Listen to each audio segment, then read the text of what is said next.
Y'all join me in the invocation this morning. Heavenly Father, we're thankful for this day, and we're always grateful for the opportunity to serve our community. And we pray, Lord, for your wisdom and direction as we deliberate on the county's business. We also pray over all those who were affected the last few days by this ice storm. And we just pray for your safety as folks are traveling or walking, whatever the case may be out there today. We ask these things in Jesus' name. Amen. Y'all join me in the pledge to the United States flag. I pledge allegiance to the flag of the United States of America and to the republic for which it stands, one nation, under God, indivisible, with liberty and justice for all. Now the Texas flag. Honor the Texas flag. I pledge allegiance to thee, Texas, one state, under God, one and indivisible.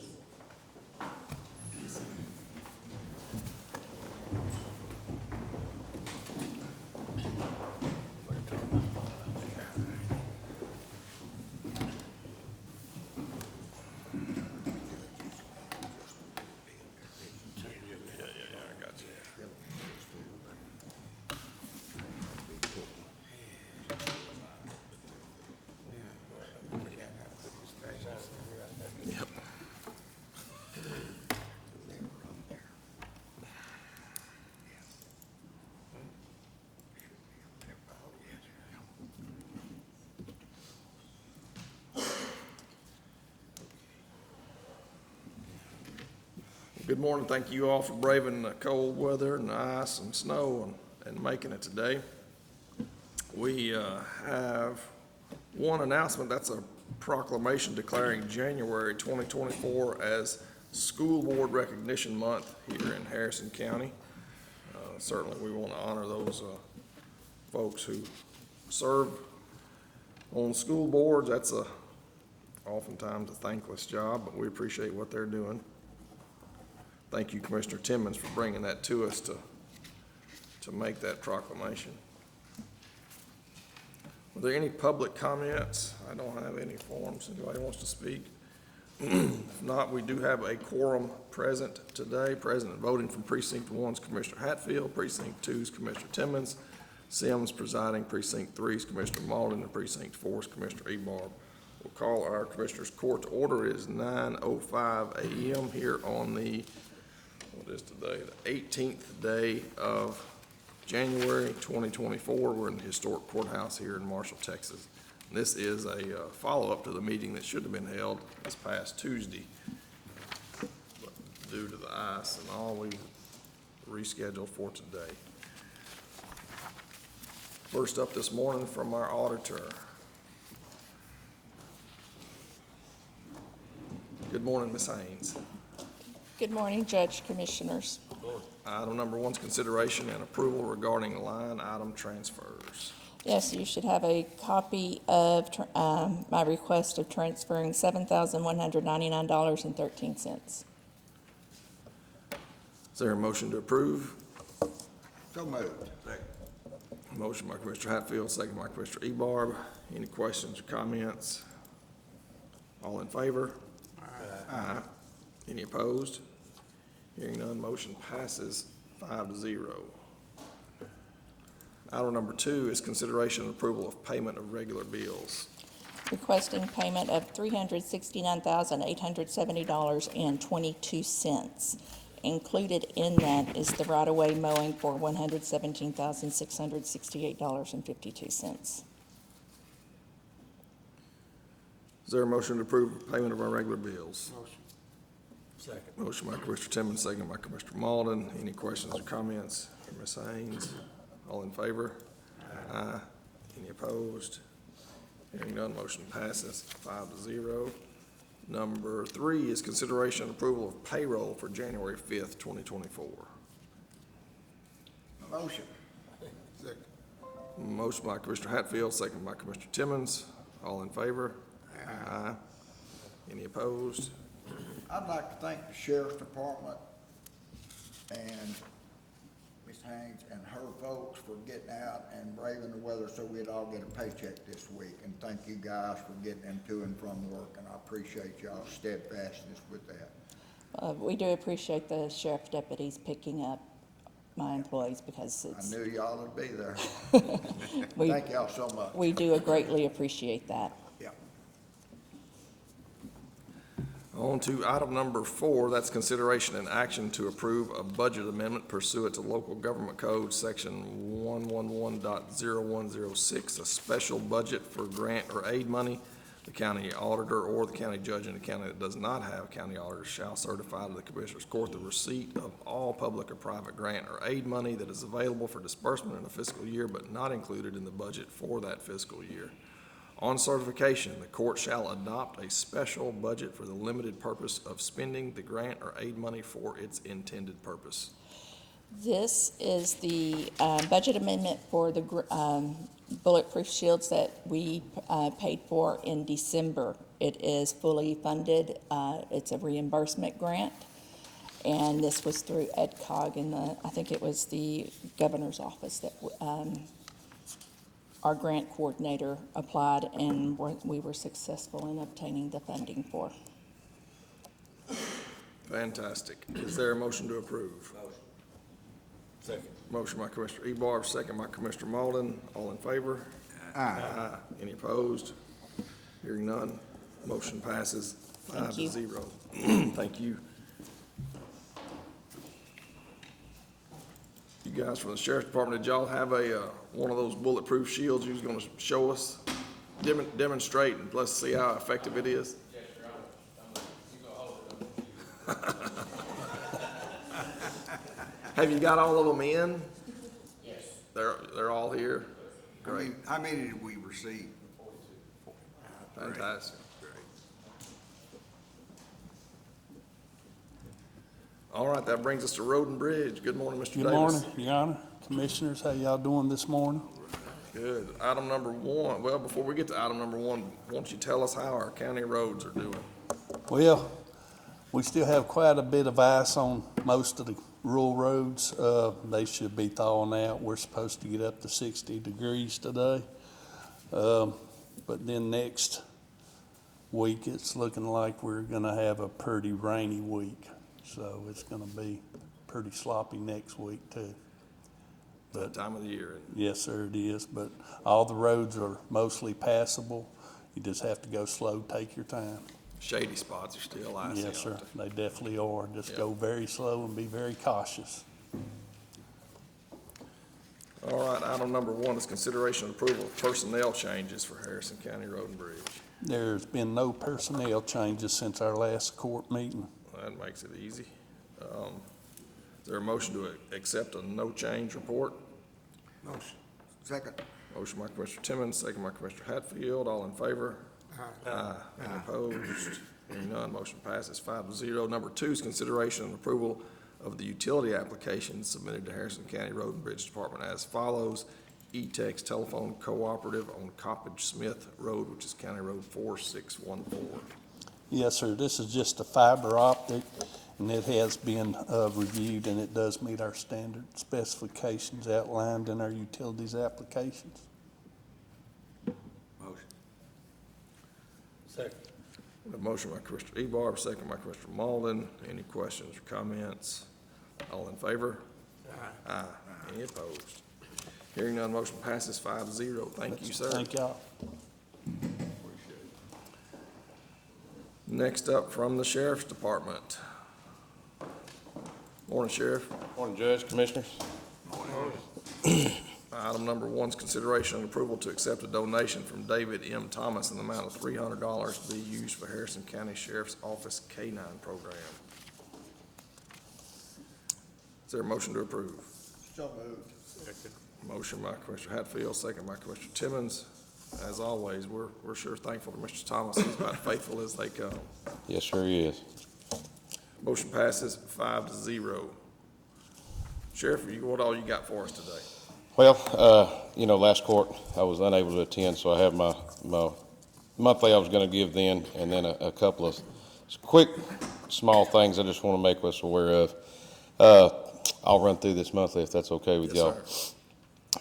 We answered 1,971 calls for service, took 117 Criminal reports, 61 were investigated by the Criminal Investigation Division, arrested 58 individuals that were booked into the Harrison County Jail, 347 traffic contacts, and it dealt with 4 mental people. Transport Division did 30 transports last month for a total of 11,379 miles. We received 152 legal documents, 85 personal services, 18 indictment precepts were served in the jail, 28 tax postings, 22 county and district postings, for a total of served of 153. We sent out 1,000 juror summons.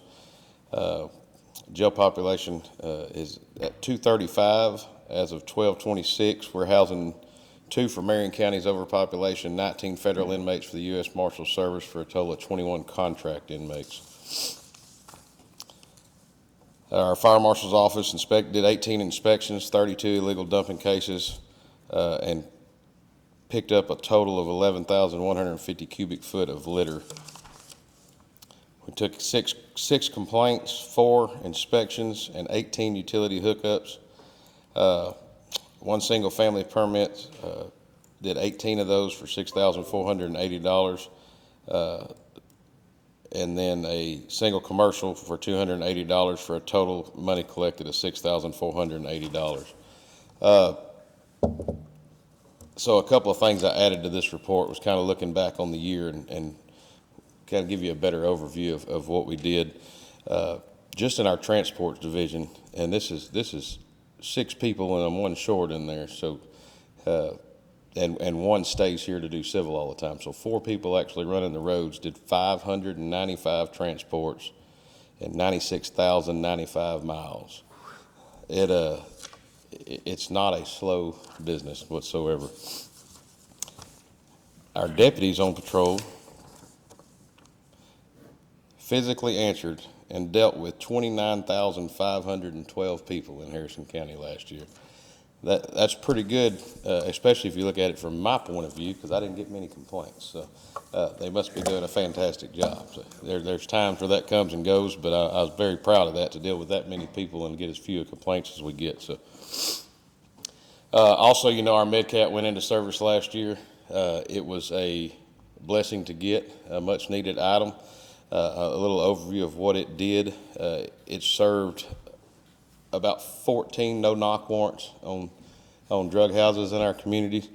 It had 7 situations where it was called out to a hostile call where somebody was barricaded up or weapons were involved to the point it was too dangerous to send a person up there. It obviously community affected. It did touch a truck twice, Fire Ant Festival twice, 12 training days, 24 training days, using it as a transport vehicle teaches the team to get in and out of it.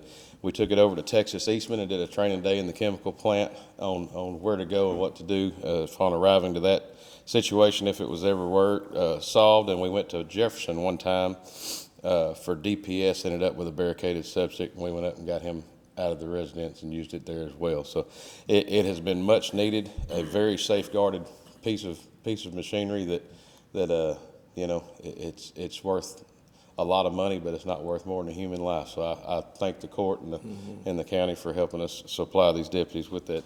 Sheriff, so I'm sure Gregg County probably has one. Does Marion and Panola not have one? No. So if they have a call, We go to them. You're ready to go.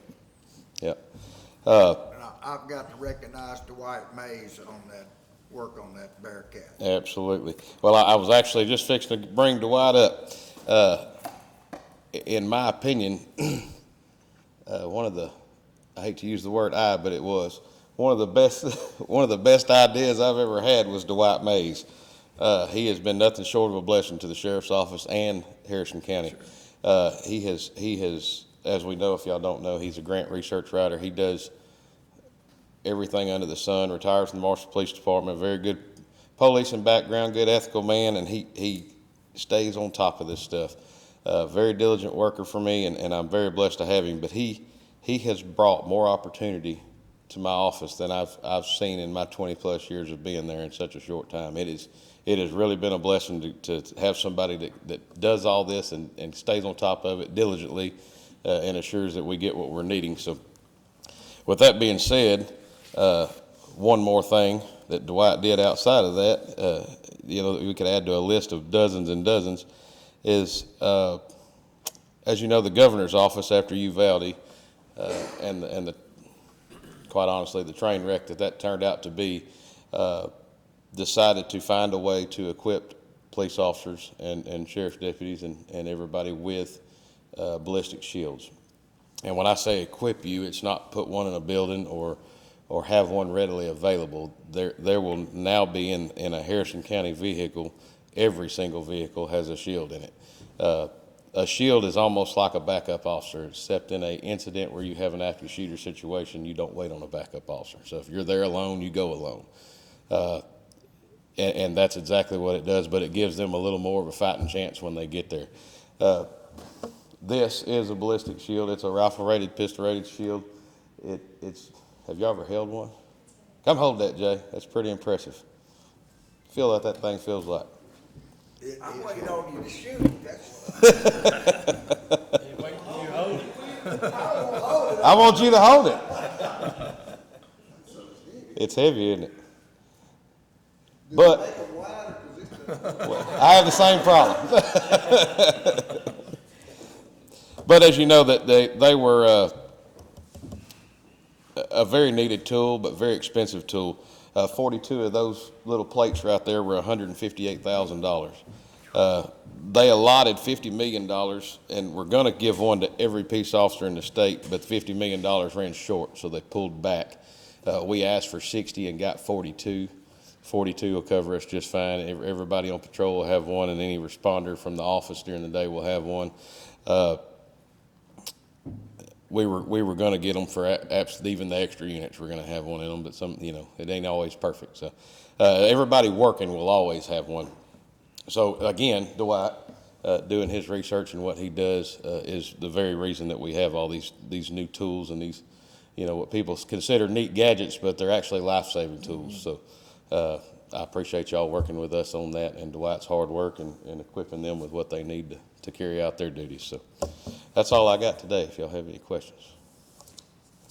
Thank you, Sheriff. I appreciate your service. I would like a quick update, if you would, for us on the last few days, how your responses have been. I know you've probably responded to hundreds of slid off in the ditch folks and what have you.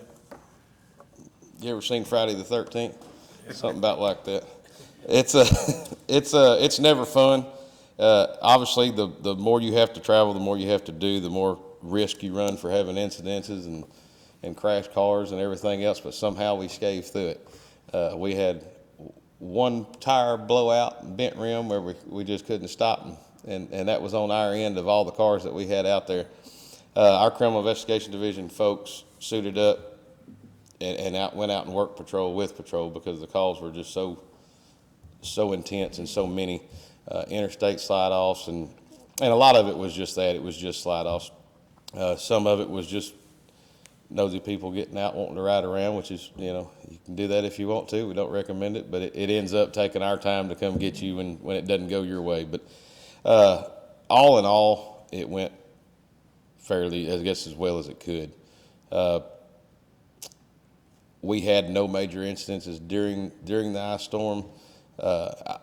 We were very fortunate to keep the power, but it didn't stick to the trees the way it does, So I feel like we were very lucky on that. Neither jail went down. That was a good thing. No generator problems. We helped the staffs get to and from work for whoever needed it. The dispatch jails and various other officers for whatever we had to do. Willoughby, we did them as well. We just did the best we could to keep the county stocked and with enough people to run. So thank y'all very much. We're glad to help. That's what we're here for. To serve and protect. Yep. Y'all did a great job. Thank you. Appreciate it.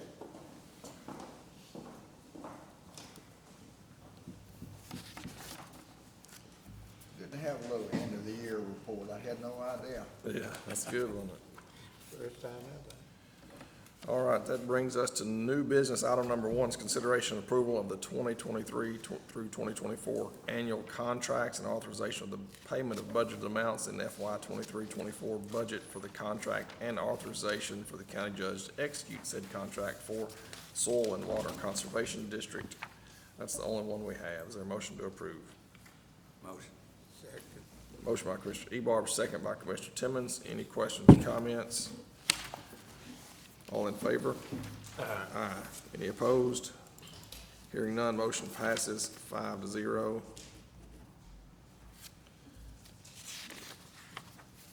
Item number 2 is consideration and action regarding the request by the Harrison County Historical Commission to accept the resignation of Veronique Ramirez and Roy Jack McCarroll, and to appoint Thomas L. Pete Craig, Gail Ewing Keys, and Donald Hocutt to serve the remaining term of these positions for 23-24 Harrison County Historical Commission. So 2 resigned and they're appointing 3. Yeah, I think he already had a vacancy on there. He had mentioned that in his letter, that he had, another open spot, so he was wanting to try to get them filled up. Is there a motion to approve? So moved. That was a motion from Commissioner Ebarb. Is that a second? That's a second. Commissioner Hatfield? Yes. Motion by Commissioner Ebarb, second by Commissioner Hatfield. All in favor? Aye. Any opposed? Hearing none, motion passes 5-0. Item number 3 is consideration and discussion regarding the renovation proposal regarding the Harrison County Ag Farm Cattle Barn as requested by Matt Garrett, Harrison County AgriLife agent. Matt, you want to come talk to us about what you're thinking out there? Morning, everybody. Good morning. It is fabulous to be here. My We're son excited sent me a text message after the ice. We've been in the house about 2 days, and he said, "Dad, why does this feel like day 27?" He said, "You're just getting locked in. You can't get out and about." The Ag Farm facility, the school rented it from the county for years, and it reverted back to us. When they built the new Ag Farm at the high school, there's 3 barns out there. There's a hog barn, a sheep and goat barn, and a cattle barn. And since coming to Extension in 2015, it's been a very big priority to try to grow the 4-H program for the youth of the county. Not only has that been the goal of the agents, but also the support staff, volunteers, the court, everybody involved. In May, Jennifer came along to be able to concentrate solely on the 4-H program. We recognize that one of the biggest needs that we have is in shooting sports. We have a lot of interest in that. We had a meeting in first part of January, and there was over 100 people in attendance at that meeting. And she since had her first practice last Saturday before the ice storm set in, and had over 30 kids come and shoot. What we need is a facility to shoot in, to have its lights, etc. We went and looked at the Ag Barn facility, the cattle barn, and that's the one closest to Willoughby. It's 50 foot wide, 70 foot long. It has pens inside that barn, but there haven't been any cattle housed in that barn since 2013 that I'm aware of. If we could go in there, and I have volunteers willing to do some of this, or we have volunteers, to cut those pens out, just make it a freestanding covered facility, multi-use facility, cut those pens out. We could fill there's 2 levels of concrete, fill that in maybe with some clay or some asphalt millings or something like that, just to have an all-purpose deal. And that would give us 10 lanes. A shooting lane is 4 foot wide. With that being 50 foot, we ought to have 10 lanes, and there's 4 kids per lane. So that would give us a tremendous amount of space. As it is now, we're having to practice outside, which leads to practicing on the weekend. The building does need some lights. I've actually spoke with Brad, and he said he may know somebody that would be a benefactor and donate those bay lights. So it's just a great opportunity, and utilize something that's just sitting there idle. Do anybody have any questions? There's not a wall on the east side, is it? Or is there walls on either side? On the west side, there's a half wall that runs about halfway down the building that I think was put there to try to block some of that west sun off the animals. It would be great to continue. That it needs 40 foot to run the rest of the length of the building. just from a glare standpoint and also wind. But there's storage facilities there, there's 2 bathrooms, where we can lock up the equipment. Just a really neat, unique opportunity that can serve and benefit a lot of people. I think it's great that we've got a facility that's not being utilized at all, and you're about to get it really busy, and so thank y'all for what you're doing out there. County's got a lot of assets, and we want to fully utilize them, so thank you for doing that. I asked to put this on the agenda today, just so y'all would hear about it. I don't think it really requires any action. This is just really for information for you guys to know what the Extension Office is doing with our ag farm out there, and certainly whatever we can do to help you, you let us know. But it's like a great program to me, especially if we can involve that many kids. That's super.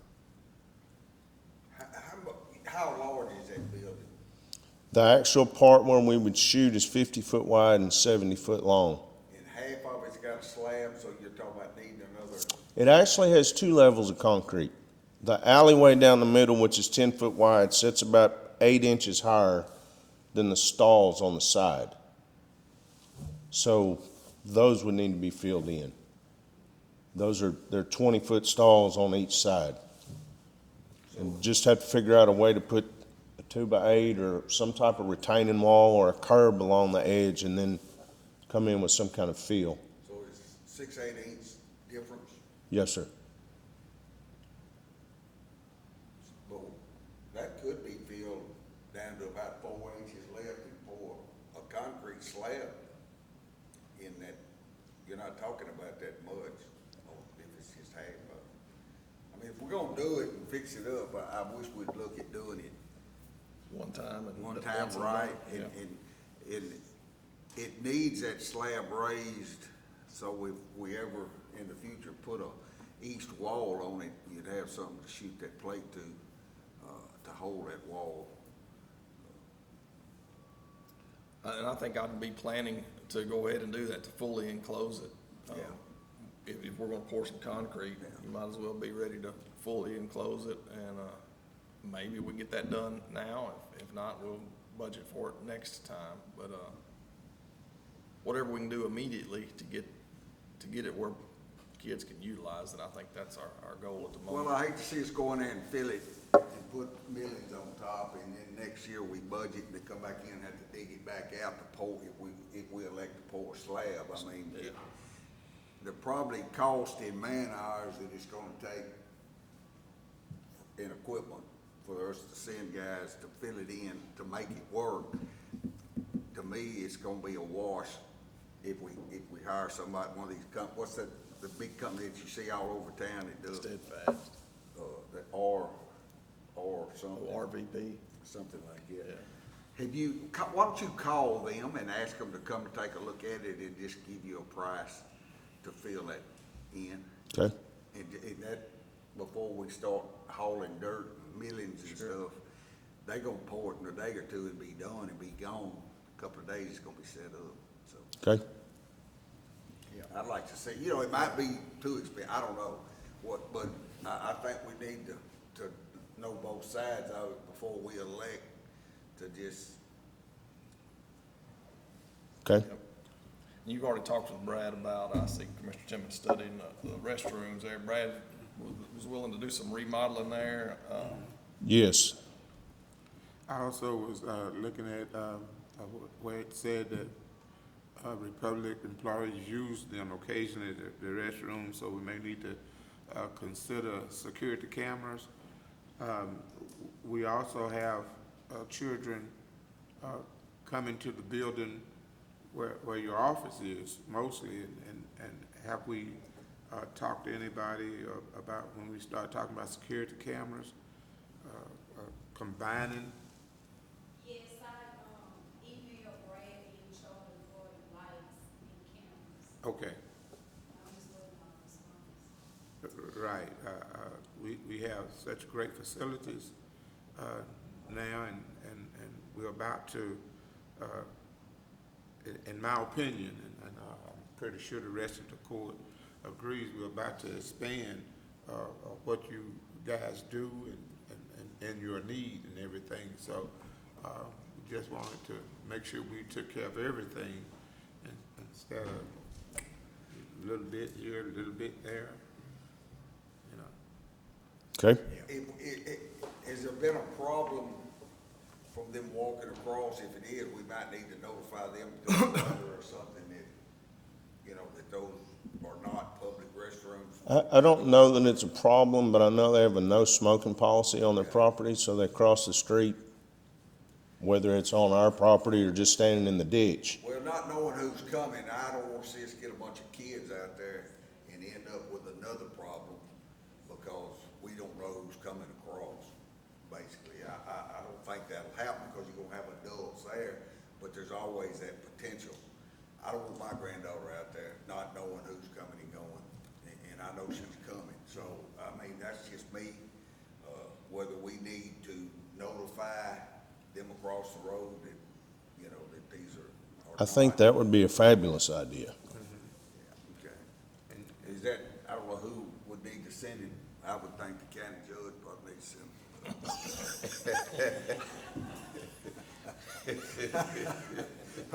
But you know, if we're gonna spend time and money and redo those, we need to make sure, I'm like Mr. Timmons, that those restrooms, once Brad and them, we get them up to snuff and usable and clean, that we have some way to lock them and control, you know, except when y'all are there. I mean, I just don't think we spend this money and just leave them open for anybody to come through and. Absolutely. You know, but. What about fencing?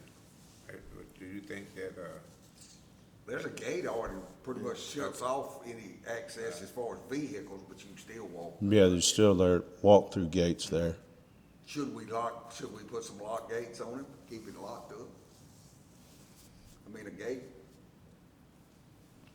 As the facility stands now, it has gates all the way around the outside, and it wouldn't take a whole lot to cut some chain and buy some locks and lock those, but then we've also mentioned maybe walling the thing in and completely enclosing it, and that would that'll stop. a lot of definitely problems. take care of the restroom problem.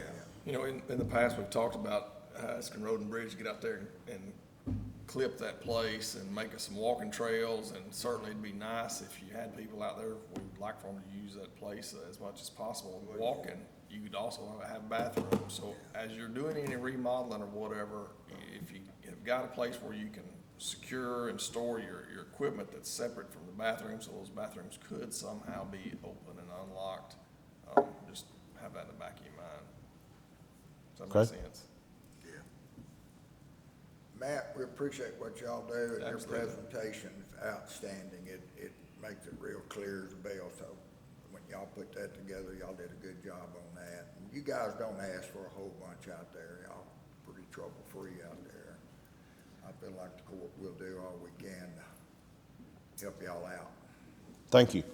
Thank you very And much. We appreciate y'all. I know we went into this deal when we budgeted for a full time, and that's what we wanted to see happen.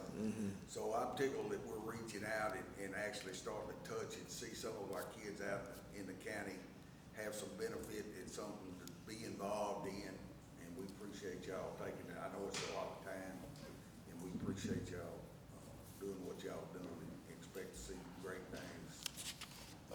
Thank y'all. Our next item, number 4, is the public hearing on the PACE project. That public hearing was scheduled for this past Tuesday, and we had set the hearing date, put the notice on our website, and since we missed it on Tuesday, we can't do it today. So I would like to entertain a motion to reschedule the public hearing and post the notice on our website, stating that it will be on January the 30th, which will be our next meeting. Motion. Second. Got a motion by Commissioner Hatfield, and that'll be to